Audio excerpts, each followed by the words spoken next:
د خوایي ډزو شوقینه یاره ستا د ټوپک د خولې نه وتې ګولۍ په یو مزدور باندې را پرېوتله. مینوالو زه یم فاروق نواز فاروق. نن په یو داسې مسله باندې خبرې کول غواړم چې کوم زموږ په دې سیمه باندې د اختر شوکت په ورځو کې او د خوشحالۍ په وخت کې چې کوم دی نو داسې مسلې کریټ کېږي د هوایي فایرنګ حوالو سره چې په هغې کې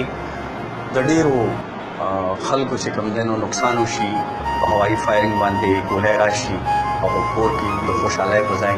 ماتم جوړ شي. مینوالو خبره صرف دا ده چې دا هغه درد دی چې څوک د دې نه تېر شي نو هغوی ته د دې احساس کېږي او په حیثیت د مسلمان او د انسان خبره صرف دا ده چې درد هغه دی چې کوم په انسان باندې راغلی ني او د بل انسان درد په لیدو باندې انسان هغه درد محسوس کړي. نو زما ستاسو ته دغه خواست دی درخواست دی یو مینت دی یو زاري ده چې د اختر په شپه باندې د فایرنګ نه مکمل اجتناب وکړئ ځکه چې ستاسو د یو څو لمحو خوشحالي په یو کور کې ماتم جوړولی شي خفګان راوستی شي. په حیات آباد پېښور کې پیراپلیجک یو سنټر دی چې دا په پاکستان کې واحد یو سنټر دی. که چېرته ستاسو اتفاق وشي او تاسو اپله لړ شي نو تاسو ته به هلته بېشماره په سوونو خلک داسې میلاو شي کوم چې د هوایي فایرنګ په وجه باندې چا سپاینل کارډ همیشه دپاره ناکاره شوي د چا لاس یا د چا سر یا د چا وجود بل اندام نو تاسو ته به دا احساس وشي چې واقعي د څومره غټ ظلم دی زموږ په دې سیمه باندې او اوس حالات بدل دي تعلیم ډېر دی علم ډېر دی نو موږ خو تاسو ته مینت کولی شو زاري کولی شو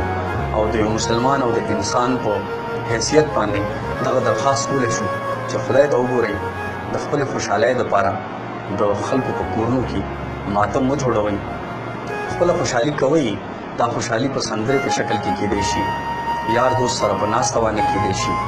نور د خوشحالۍ ډېرې ذریعې دي چې په هغه ذریعو باندې تاسو دا خوشحالي منعولی شي. نو دغه درخواست دی او زما دا درخواست قبول کړئ. الله یې تاسو ښاد او آباد لري.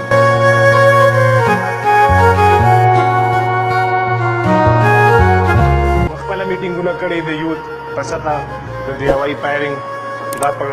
چم کې په کلو کې په کوڅو کې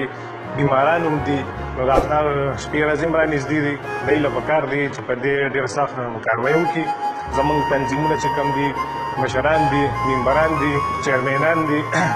هغې په سطحه هم دوی میټینګ کړی دی ډي سي صاحب سره او دا یو ډېر ښه اقدام دی او د دې موږ مذمت کوو.